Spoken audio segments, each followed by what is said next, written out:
আমরা আগের কয়েকটা আলোচনায় মানে কঠিন পদার্থের নানা ধর্ম, ধরুন তাদের কম্পন বা ধাতুর ভেতরে ইলেকট্রনের আচরণ এইসব নিয়ে কথা বলেছিলাম। বলেছিলাম। কিন্তু কিছু প্রশ্ন যেন থেকেই গিয়েছিল, তাই না? ঠিক। যেমন ধরুন কিছু পদার্থের ক্ষেত্রে হলের গুণাঙ্কের চিহ্ন কেন অদ্ভুতভাবে পাল্টে যায়, হ্যাঁ, ওটা একটা ভালো প্রশ্ন ছিল। কিংবা ধরুন সোমারফেল্ড মডেলে ইলেকট্রনগুলো এত লম্বা পথ অবাধে চলে কি করে। হুম। আবার ডিবাই মডেলেই বা একটা নির্দিষ্ট কম্পাঙ্কের বেশি কম্পন কেন ধারা হলো না। একদম ঠিক। এই প্রশ্নগুলোর গভীরে যদি যাই তাহলে বোঝা যায় যে আসলে আমরা পদার্থের একদম ক্ষুদ্র স্তরের গঠনটাকে অনেক সময় যথেষ্ট গুরুত্ব দেইনি। মানে পরমাণুগুলো কিভাবে জুড়ে আছে সেই ব্যাপারটা। হ্যাঁ, পরমাণুগুলো যে একটার সাথে আরেকটা জুড়ে থাকে একটা নির্দিষ্ট সজ্জায়, অনেক সময় খুব সুন্দর পর্যায়ে ক্রমিকভাবে সাজানো থাকে, এই মূল ব্যাপারটা আমরা খানিকটা এড়িয়ে গেছি। তাহলে একদম গোড়ার প্রশ্নে আসি, এই পরমাণুগুলো একে অপরের সাথে জুড়ে থাকে কেন? এখানেই কি রসায়নের ভূমিকা শুরু? ঠিক তাই। আমরা পদার্থবিজ্ঞানীরা অনেক সময় রসায়নকে একটু পাশ কাটিয়ে যায় বটে। সেটা ঠিক। কিন্তু এটা তো অস্বীকার করার উপায় নেই যে আধুনিক বিজ্ঞান, প্রযুক্তি, শিল্পের ভিত্তিই হলো এই রসায়ন। একদম। আর এর পেছনে কিন্তু পদার্থবিজ্ঞানের বেশ গভীর কিছু নিয়মও কাজ করে। দেখুন, আজ আমরা কয়েক বছরের রসায়নের কোর্স একদিনে শেষ করার চেষ্টা করব না, সেটা সম্ভব না। না, না, অবশ্যই। কিন্তু আমাদের উৎসগুলো ঘেঁটে আমরা পদার্থবিজ্ঞানের দৃষ্টিকোণ থেকে কিছু মৌলিক ধারণা নেওয়ার চেষ্টা করব, যেগুলো আমাদের পরের আলোচনাগুলোর জন্য একটা শক্ত ভিত্তি তৈরি করবে। আচ্ছা। সত্যি বলতে কি, রসায়নের বেশিরভাগ রহস্যই আসলে শ্রোডিঙ্গার সমীকরণ সমাধান করলেই বেরিয়ে আসে। ও, কিন্তু সেটা ভীষণ জটিল পথ, প্রায়োগিকভাবে খুব কঠিন। বুঝলাম। তাই আমরা বরং কিছু সরল মডেল ব্যবহার করব, মূল নীতিগুলো বোঝার চেষ্টা করব। চমৎকার পরিকল্পনা। তাহলে আসুন এই উৎসগুলোর গভীরে ডুব দেওয়া যাক। আমাদের আজকের লক্ষ্য হল পরমাণুর গঠন এবং তারা কিভাবে একে অপরের সাথে জুড়ে রাসায়নিক বন্ধন তৈরি করে তার পেছনের পদার্থবিজ্ঞানকে সহজ ভাষায় বোঝা। তাহলে পরমাণুর গঠন দিয়ে শুরু করি। সবচেয়ে সরল উদাহরণ হাইড্রোজেন পরমাণু। এর ভেতরে কি আছে? আচ্ছা, হাইড্রোজেন বা ধরুন হাইড্রোজেনের মতো পরমাণু, যেখানে একটাই নিউক্লিয়াস আর একটাই ইলেকট্রন থাকে। হ্যাঁ। সেখানে ইলেকট্রনটার অবস্থা বোঝানোর জন্য আমরা কয়েকটা কোয়ান্টাম সংখ্যা ব্যবহার করি। কোয়ান্টাম সংখ্যা? আচ্ছা। যেমন প্রধান কোয়ান্টাম সংখ্যা n = 1 2 3 এসব, এটা মূলত শক্তিস্তর নির্দেশ করে। তারপর আছে কৌণিক ভরবেগ কোয়ান্টাম সংখ্যা L, এটা 0 1 2 থেকে n-1 পর্যন্ত হতে পারে, যেগুলোকে S, P, D, F বলা হয়। একদম। L = 0 মানে S, L = 1 মানে P, L = 2 মানে D, L = 3 মানে F, এইভাবে। আচ্ছা। এরপর আছে চৌম্বকীয় কোয়ান্টাম সংখ্যা M, এটা -L থেকে +L পর্যন্ত পূর্ণ সংখ্যা হতে পারে। আর ইলেকট্রনের স্পিন? হ্যাঁ, সবশেষে ইলেকট্রনের নিজস্ব ঘূর্ণন বা স্পিন কোয়ান্টাম সংখ্যা +12 বা -12। এ S, P, D, F নামগুলোর কি কোনো মানে আছে নাকি শুধু এমনি দেওয়া? হ্যাঁ, এর পেছনে একটা মজার ইতিহাস আছে কিন্তু। তাই নাকি? হ্যাঁ, নামগুলো আসলে এসেছে পুরনো দিনের বর্ণালী বীক্ষণ বা স্পেকট্রোস্কোপি থেকে পাওয়া রেখার ধরন দেখে, শার্প, প্রিন্সিপাল, ডিফিউজ, ফাইন। ও, sharp, principal, diffuse, fine. Interesting. হ্যাঁ, আর এই কোয়ান্টাম সংখ্যাগুলোই কিন্তু বলে দেয় কোন শক্তিস্তরে কয়টা ইলেকট্রন থাকতে পারে। আচ্ছা। কিভাবে? যেমন ধরুন L = 0 মানে S সাবশেল, সেখানে M = 0 একটাই অবস্থা, তাই স্পিন আপ আর ডাউন মিলিয়ে মোট 2টি ইলেকট্রন থাকতে পারে। ঠিক। L = 1 মানে P সাবশেল, সেখানে M = -1 0 1, 3টি অবস্থা, তাই মোট 2 × 3 মানে 6টা ইলেকট্রন থাকতে পারে। আচ্ছা, তাহলে ডিতে 10টা, হ্যাঁ, L = 2 হলে M এর 5টা মান? একদম। আর সাবশেলে 14টা। আর শক্তিস্তরের মানটা খুব সরলভাবে বললে মূলত প্রধান কোয়ান্টাম সংখ্যা n এর ওপর নির্ভর করে। শক্তি প্রায় -z² n² এর সমানুপাতিক, যেখানে z হল নিউক্লিয়াসের চার্জ। বেশ, এটা তো গেল একটা ইলেকট্রনের কথা। কিন্তু পরমাণুতে যখন অনেকগুলো ইলেকট্রন থাকে তখন তারা কোন শক্তিস্তরে যায়, কোন অরবিটালে আগে ঢুকবে, কোনো নিয়ম আছে নিশ্চয়ই? হ্যাঁ হ্যাঁ, দুটো খুব গুরুত্বপূর্ণ নিয়ম আছে এখানে।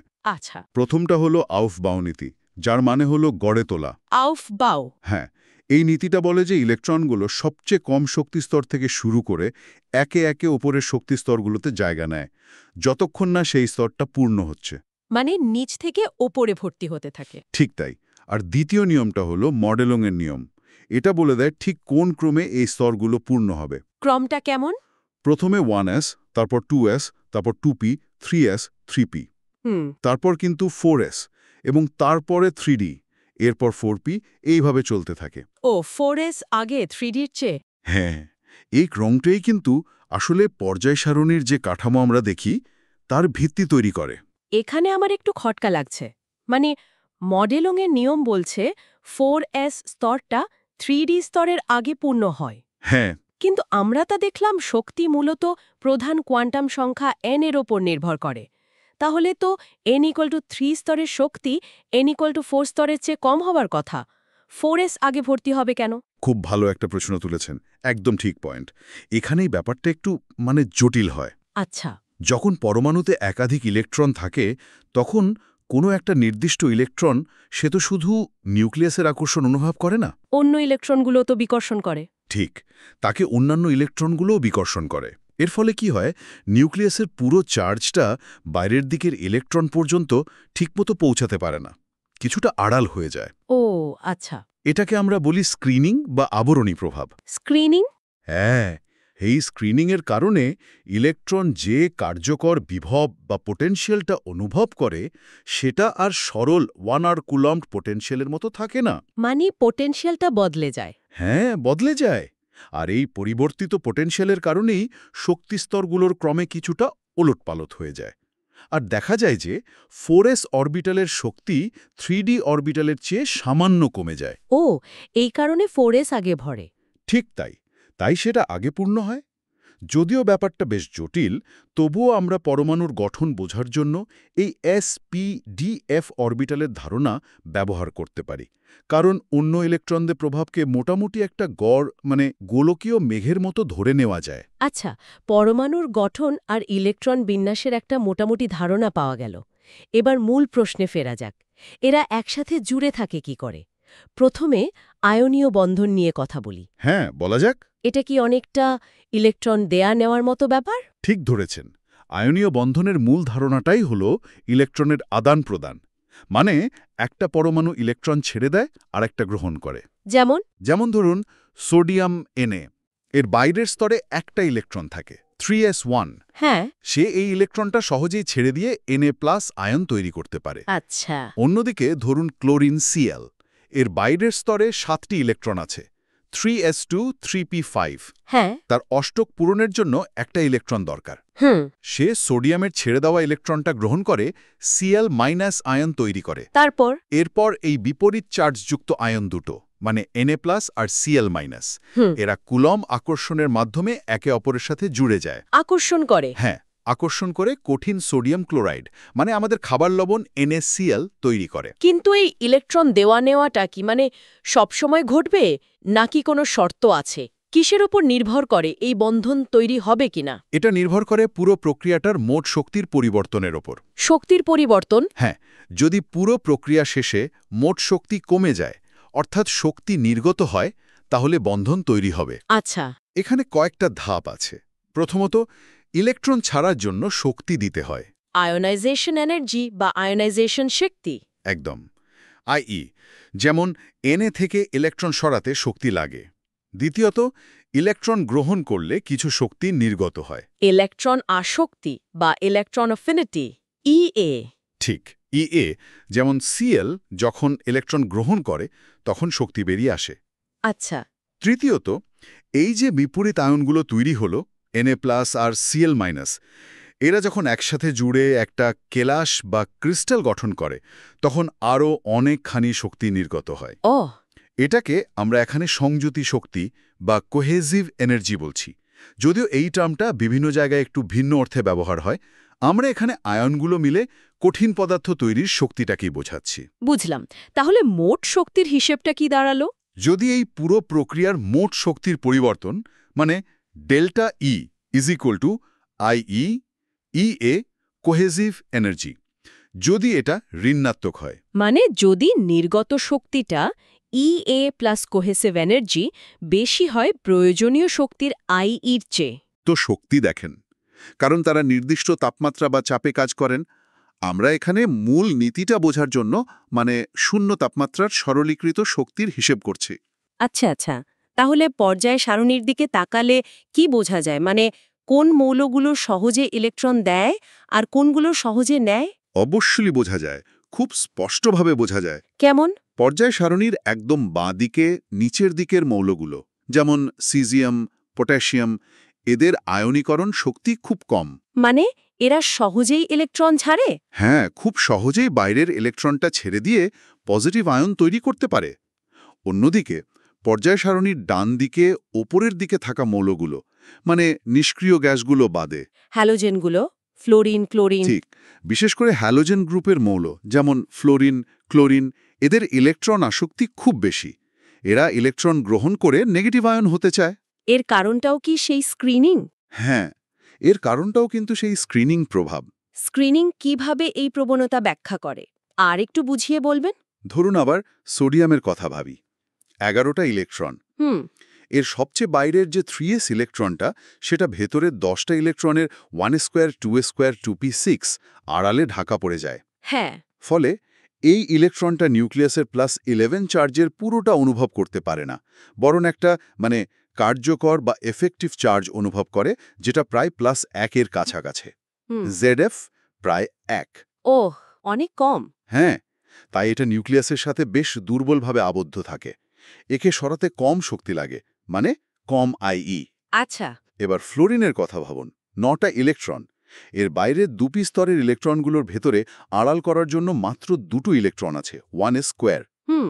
তাই বাইরের ইলেকট্রনগুলো নিউক্লিয়াসের +9 চার্জের বেশ বড় একটা অংশ অনুভব করে। হুম। কার্যকর চার্জ প্রায় +7-এর মতো, ZF প্রায় 7। অনেক বেশি। অনেক বেশি। ফলে ফ্লোরিন যেমন ইলেকট্রন সহজে ছাড়তে চায় না, মানে উচ্চ IE, তেমনি নতুন একটা ইলেকট্রনকে নিজের দিকে টানার ক্ষমতাও তার বেশি, মানে উচ্চ EA। বুঝলাম। এ কারণেই রসায়নবিদরা প্রায়ই বলেন যে পরমাণু তার বাইরের শক্তিস্তর বা শেল ইলেকট্রন দিয়ে পূর্ণ করতে চায় অথবা খালি করতে চায়। আচ্ছা। তাই পর্যায় সারণীর 2 বিপরীত প্রান্তের মৌলগুলো, এরা মিলে খুব ভালো আয়নীয় যৌগ তৈরি করে, যেমন NaCl, CSF, MgO, এই ধরনের যৌগ। আর এদের গলনাঙ্ক, স্ফুটনাঙ্কও বেশ উচ্চ হয় নিশ্চয়ই। ঠিক তাই, এই শক্তিশালী কুলম্ব আকর্ষণের কারণে। আয়নীয় বন্ধনের ব্যাপারটা বেশ পরিষ্কার হলো, মানে ইলেকট্রন দেওয়া নেওয়া, বিপরীত চার্জ, আকর্ষণ। কিন্তু যদি এমন হয় যে দুটো একই রকম পরমাণু একসাথে আসছে, হুম, যেমন ধরুন দুটো অক্সিজেন পরমাণু মিলে O2 অণু তৈরি করে, এরা তো দুজনেই ইলেকট্রন চাইবে, কেউ তো ছাড়তে চাইবে না। ঠিক। এখানে তাহলে কি হয়? এটাই কি সমযোজী বন্ধন, যেখানে ইলেকট্রন শেয়ার করা হয়? একদম ঠিক, এটাই সমযোজী বন্ধন। পদার্থবিজ্ঞানী শেয়ারিং ব্যাপারটাকে কিভাবে দেখে? এই শেয়ারিংয়ের পেছনের পদার্থবিজ্ঞানটা বেশ মজার। আমরা এটাকে একটা খুব সরল মডেল দিয়ে বুঝতে পারি, particle in a box model.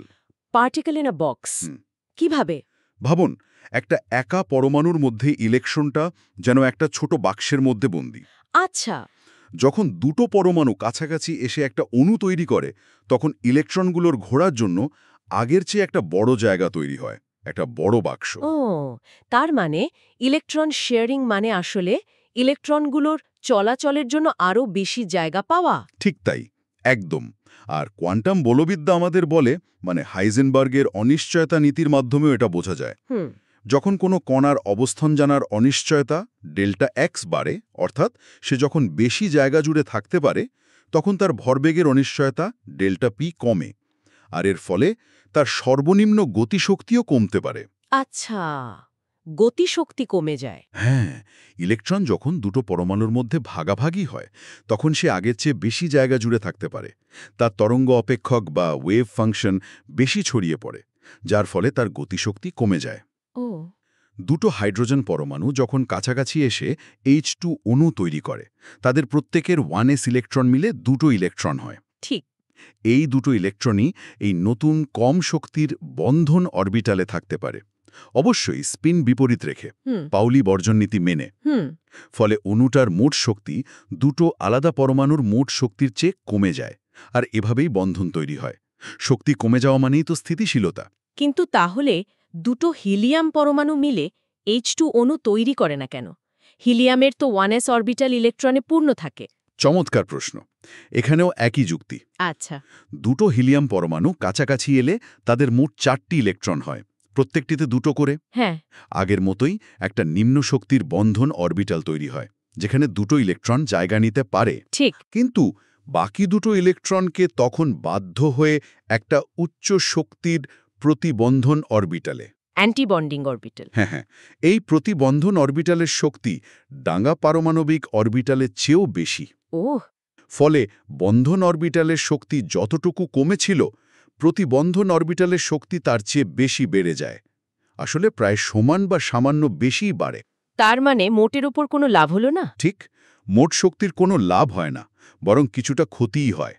এ কারণে H2 অণু স্থিতিশীল নয় এবং প্রকৃতিতে পাওয়া যায় না। বাহ, দারুণ ব্যাখ্যা। তাহলে মূল বিষয়টা দাঁড়ালো, ইলেকট্রনকে বেশি জায়গায় ছড়িয়ে পড়ার সুযোগ দিলে তার গতিশক্তি কমে যায়। এটাই কোয়ান্টাম মেকানিক্সের খেলা, আর এটাই সমযোজী বন্ধনের মূল চালিকা শক্তি, কেবল ইলেকট্রন ভাগাভাগি নয়। এই বাক্সেবন্দি কণা উপমাটা দারুণ। এটা দিয়ে হিলিয়ামের ব্যাপারটা বেশ বোঝা গেল। আচ্ছা, এই যে বন্ধন আর প্রতিবন্ধন অরবিটালের কথা বললেন, এর কি কোনো গাণিতিক ভিত্তি আছে? মানে আরেকটু ফর্মাল কিছু? হ্যাঁ, অবশ্যই। এর জন্য আরও পরিশীলিত তত্ত্ব আছে, যাকে বলে মলিকিউলার অরবিটাল থিওরি, হুম যেটা রসায়নবিদরা ব্যবহার করেন। হুম অথবা পদার্থবিজ্ঞানে আমরা একে অনেক সময়ে LCAO, মানে linear combination of atomic orbitals বা টাইট বাইন্ডিং মডেল বলি। LCAO বা টাইট বাইন্ডিং। হ্যাঁ, মূল ধারণাটা হলো অণুর যে অরবিটালগুলো, সেগুলো আসলে মূল পরমাণুগুলোর অরবিটালের একটা মিশ্রণ, একটা রৈখিক সমন্বয়। মানে অ্যাটমিক অরবিটাল মিশে মলিকিউলার অরবিটাল হচ্ছে। ঠিক তাই। ধরুন দুটো পারমাণবিক অরবিটাল ψ1 আর ψ2 হুম মিলে আণবিক অরবিটাল ψ তৈরি হচ্ছে। হুম মানে ψ বড is equal to C1 ψ1 plus C2 ψ2। আচ্ছা। আমরা যদি সবচেয়ে সরল উদাহরণ নিই, হ্যাঁ। H2 প্লাস, হুম মানে দুটো প্রোটন আর একটা ইলেকট্রন, হ্যাঁ। আর বর্ন ওপেনহাইমার আসন্নমান ব্যবহার করি, হুম মানে ভারী নিউক্লিয়াসগুলোকে স্থির ধরে শুধু ইলেকট্রনের জন্য শ্রডিঙ্গার সমীকরণ সমাধান করি, হুম এবং আরও একটা আসন্ন মান নিই যে ψ1 ও ψ2 একে অপরের উপর তেমন প্রভাব ফেলে না, হুম মানে লম্ব বা অর্থোগোনাল। হুম। যদিও পরমাণু খুব কাছাকাছি এলে এটা পুরোপুরি ঠিক থাকে না। আচ্ছা, ধরে নিলাম। কিন্তু মূল বিষয়টা ধরতে একটা সাহায্য করে। তাহলে আমরা ইলেকট্রনের শক্তি বের করার জন্য একটা গাণিতিক কাঠামো পাই, একটা হ্যামিল্টনিয়ান ম্যাট্রিক্স তৈরি হয়। এই গাণিতিক বিশ্লেষণ থেকে শেষ পর্যন্ত কি পাওয়া যায়? মানে ফলাফলটা কি? এই বিশ্লেষণ আমাদের ঠিক দুটো সম্ভাব্য শক্তিস্তর দেয়। দুটো? হ্যাঁ, একটা হলো নিম্ন শক্তির বন্ধন অরবিটাল, যার শক্তি মূল পারমাণবিক শক্তিস্তর, ধরা যাক এপসিলন নট, তার থেকে কিছুটা কম। আচ্ছা। আরেকটা হলো উচ্চ শক্তির প্রতিবন্ধন অরবিটাল, যার শক্তি এপসিলন নট থেকে কিছুটা বেশি। কতটা কম বা বেশি সেটা কিসের উপর নির্ভর করে? সেটা নির্ভর করে একটা গুরুত্বপূর্ণ জিনিসের উপর, যাকে বলে হপিং ইন্টিগ্রাল বা হপিং টার্ম। সাধারণত -t দিয়ে লেখা হয়। Hopping term? হ্যাঁ, এটা নির্দেশ করে ইলেকট্রনের একটা নিউক্লিয়াসের কাছ থেকে অন্য নিউক্লিয়াসের কাছে লাফ দেওয়ার বা স্থানান্তরিত হওয়ার প্রবণতা কতটা। ও আচ্ছা। শক্তিস্তর দুটো হয় প্রায় E = এপসিলন নট প্লাস টি। মানে epsilon not minus T R epsilon not plus টি। একদম। বন্ধন অরবিটালের শক্তি কমে দাঁড়ায় এপসাইলন নট আর টি, আর প্রতিবন্ধন অরবিটালের শক্তি বেড়ে দাঁড়ায় এপসাইলন নট প্লাস টি। আর ওয়েভ ফাংশন, মানে তরঙ্গ অপেক্ষক? সেখানেও পার্থক্য দেখা যায়। বন্ধন অরবিটালের তরঙ্গ অপেক্ষক দুটো নিউক্লিয়াসের মাঝখানে বেশ উঁচু থাকে, মানে ইলেকট্রন সেখানে থাকতে পছন্দ করে। এটা অনেকটা প্রতিসম বা সিমেট্রিক হয়। আচ্ছা। আর প্রতিবন্ধন অরবিটালের তরঙ্গ অপেক্ষক মাঝখানে শূন্য হয়ে যায়, একটা নোড থাকে। এটা অপ্রতিসম বা অ্যান্টিসিমেট্রিক, অনেকটা বাক্সে বন্দি কণার উচ্চ শক্তির অবস্থার মতো। বুঝলাম। আর যদি পরমাণুগুলো খুব বেশি কাছাকাছি চলে আসে, তখন আবার ইলেকট্রন মেঘের বিকর্ষণ আর নিউক্লিয়াস বিকর্ষণের কারণে শক্তি বাড়তে শুরু করে। এটাই একটা নির্দিষ্ট, মানে ভারসাম্য দূরত্ব বা বন্ধন দৈর্ঘ্য তৈরি করে। তাহলে LCAO বা টাইট বাইন্ডিং মডেল দিয়ে সমযোজী বন্ধন যেমন H2 অণুর গঠন ব্যাখ্যা করা যাচ্ছে। কিন্তু এমন কি হতে পারে যা পুরোপুরি আয়নীয় নয়, আবার পুরোপুরি সমযোজীয় নয়? অবশ্যই হতে পারে। যেমন ধরুন হাইড্রোজেন ফ্লোরাইড, এখানে তো দুটো ভিন্ন পরমাণু, হাইড্রোজেন আর ফ্লোরিন। হ্যাঁ, অবশ্যই পারে। এবং এখানেই এই মডেলের আসল সৌন্দর্য বা শক্তি। আচ্ছা। যখন দুটো ভিন্ন পরমাণু, যেমন হাইড্রোজেন আর ফ্লোরিন, বন্ধন তৈরি করে, তখন তাদের নিজ নিজ পারমাণবিক শক্তিস্তরগুলো তো ভিন্ন হয়। হ্যাঁ, তা তো বটেই। EH আর EF সমান নয়, ফ্লোরিনেরটা অনেক কম হওয়ার কথা। ঠিক, ফ্লোরিনের ইলেকট্রনের শক্তিস্তর হাইড্রোজেনের চেয়ে বেশ কম। এলসিও মডেলে যখন আমরা এদের অরবিটাল psi-H আর psi-F মেশাই, তখন হ্যামিল্টনিয়ান ম্যাট্রিক্সের কর্ণ বরাবর উপাদানগুলো ভিন্ন হয়। আগের মতো আর দুটো অরবিটালের সহগ C1 ও C2 সমান থাকে না। ও, সমাধান করলে এবারও একটা বন্ধন আর একটা প্রতিবন্ধন অরবিটাল পাওয়া যায়, কিন্তু দেখা যায় নিম্ন শক্তির যে বন্ধন অরবিটালটা, তাতে সেই পরমাণুর অরবিটালের ভাগ বেশি থাকে, যার পারমাণবিক শক্তিস্তর আগে থেকেই কম ছিল। মানে এক্ষেত্রে ফ্লোরিনের। একদম, ফ্লোরিনের অর্থাৎ বন্ধন অরবিটালের তরঙ্গ অপেক্ষক হবে psi bond equals to alpha psi H plus beta psi F, যেখানে ফ্লোরিনের ভাগ বিটা সেটা হাইড্রোজেনের ভাগের আলফার চেয়ে বেশি হবে। তার মানে বন্ধনের ইলেকট্রনগুলো বেশিরভাগ সময় ফ্লোরিন নিউক্লিয়াসের কাছাকাছি কাটাবে। ঠিক তাই, শেয়ার হচ্ছে ঠিকই, কিন্তু সমানভাবে নয়, ফ্লোরিনের দিকে বেশি ঝুঁকে থাকছে। এটা তো খানিকটা আয়নীয় বন্ধনের দিকেই ইঙ্গিত করছে, যেখানে ইলেকট্রন প্রায় পুরোটাই স্থানান্তরিত হয়ে যায়। ঠিক ধরেছেন। এই মডেলটা খুব সুন্দরভাবে দেখায় যে বিশুদ্ধ সমযোজী বন্ধন, যেখানে দুটো পরমাণু একই বা খুব কাছাকাছি শক্তির, ইলেকট্রন প্রায় সমানভাবে শেয়ার হয়, আর হপিং টার্ম টি প্রধান ভূমিকা পালন করে। হ্যাঁ। আর বিশুদ্ধ আয়নীয় বন্ধন, যেখানে পরমাণু দুটোর শক্তিস্তরের পার্থক্য অনেক বেশি, ইলেকট্রন প্রায় পুরোপুরি স্থানান্তরিত হয় এবং শক্তিস্তরের পার্থক্য EH, EF প্রধান ভূমিকা পালন করে। এরা আসলে দুটো চরম অবস্থা বা এক্সট্রিম কেস। বেশিরভাগই মাঝামাঝি। হ্যাঁ, বেশিরভাগ বাস্তব বন্ধনই এই দুয়ের মাঝামাঝি কোথাও থাকে, যাকে আমরা বলি পোলার কোরেলেন্ট বন্ড বা মেরুধর্মী সমযোজী বন্ধন। যেমন জলের অণু H2O। একদম, জলের অণু একটা দারুণ উদাহরণ। অক্সিজেন আর হাইড্রোজেনের মধ্যে ইলেকট্রন শেয়ারিং সমান হয় না, অক্সিজেনের দিকে বেশি ঝোঁকে। তাই জলের অণুর একটা ধনাত্মক দিক হাইড্রোজেনের দিকে আর একটা ঋণাত্মক দিক অক্সিজেনের দিকে তৈরি হয়। আচ্ছা। এটা একটা নিরবচ্ছিন্ন পরিবর্তন, কন্টিনিউয়াস স্পেকট্রাম। সাদা আর কালোর মতো দুটো আলাদা বাক্স নয়। এই মডেল একই সাথে সমযোজী এবং আয়নীয় চরিত্রের মিশ্রণকে ধারণ করতে পারে। তাহলে ব্যাপারটা দাঁড়াচ্ছে পরমাণুগুলো কেন আর কিভাবে জুড়ে থাকে তা বুঝতে পদার্থবিজ্ঞানে মৌলিক নীতিগুলোই আসলে কাজ করছে।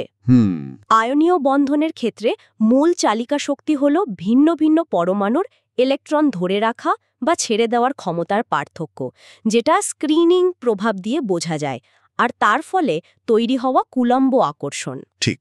আর সমযোজী বন্ধনের ক্ষেত্রে মূল কারণটা আরও সূক্ষ্ম, কোয়ান্টাম বলবিদ্যা। ইলেকট্রনকে বেশি জায়গায় ছড়িয়ে পড়ার সুযোগ দিলে তার গতিশক্তি কমে যায়, যা সিস্টেমটাকে স্থিতিশীল করে। একদম। এ ছড়িয়ে পড়া বা শেয়ারিংয়ের ধারণাটা পার্টিকেল ইন আ বক্স উপমা বা এলসিও তত্ত্ব দিয়ে বোঝা যায়। হ্যাঁ, এমনকি এদের মাঝামাঝি মেরুধর্মী বন্ধনগুলো একই কাঠামোর মধ্যে ব্যাখ্যা করা সম্ভব হচ্ছে। একদম। এই যে মডেলগুলো আমরা আলোচনা করলাম, screening, particle in a box, LCAO, এগুলো অবশ্যই সরলীকৃত, আমরা অনেক আসন্ন মান ব্যবহার করেছি। যেমন অরবিটালগুলো লম্ব ধরা, হ্যাঁ, বা স্ক্রিনিংয়ের খুব সহজ হিসেব করা। কিন্তু এই সরল মডেলগুলোই রাসায়নিক বন্ধনের পেছনের যে অপরিহার্য পদার্থবিজ্ঞান, সেটাকে তুলে ধরতে পারে। আচ্ছা। শেষ পর্যন্ত এটা আসলে ইলেকট্রনের গতিশক্তি, ছড়িয়ে পড়ার প্রবণতা, আর বিভব শক্তি, নিউক্লিয়াসের আকর্ষণ ও অন্যান্য ইলেকট্রন বা নিউক্লিয়াসের বিকর্ষণ, এই দুটোর মধ্যে একটা সূক্ষ্ম ভারসাম্যের খেলা। Balancing act. ঠিক। এই ভারসাম্যটাই নির্ধারণ করে পরমাণুগুলো একসাথে আসবে কিনা, এলে কিভাবে আসবে, আর তাদের মধ্যে বন্ধনটা কতটা শক্তিশালী হবে। প্রসঙ্গত আরও এক ধরনের বন্ধন আছে, যা আমরা আজ বিস্তারিত বলিনি। ধাতব বন্ধন? হ্যাঁ, ধাতব বন্ধন, যেখানে ইলেকট্রনগুলো কোনো নির্দিষ্ট পরমাণুর সাথে আবদ্ধ না থেকে পুরো ধাতুখণ্ড জুড়ে ঘুরে বেড়ায়, যেন একটা ইলেকট্রনের সমুদ্র।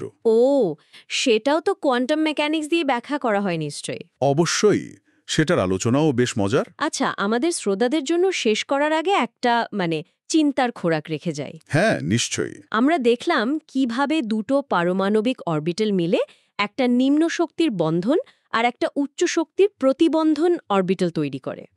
কিন্তু বাস্তবে যখন কোনো কঠিন পদার্থ, যেমন ধরুন এক টুকরো সিলিকন বা লোহা হ্যাঁ। তৈরি হয়, তখন তো সেখানে দুটো নয়, বরং কোটি কোটি পরমাণু একসাথে থাকে। ঠিক, অ্যাভোগাড্রোর সংখ্যার অর্ডারে। হ্যাঁ, ভাবুন তো, এই কোটি কোটি পারমাণবিক অরবিটাল যখন একে অপরের সাথে মিথস্ক্রিয়া করবে, তখন এই শক্তি স্তরগুলো কেমন দেখতে হবে? দুটো আলাদা স্তর থাকবে নাকি অন্য কিছু হবে? খুব ভালো প্রশ্ন। সেক্ষেত্রে শক্তি স্তরগুলো কিভাবে সজ্জিত হতে পারে, এটা নিয়ে হয়তো পরের কোনো এক আলোচনায় আমরা আরও গভীরে যেতে পারি। নিশ্চয়ই। কঠিন পদার্থের ব্যান্ড তত্ত্বের শুরুটা কিন্তু এখানেই।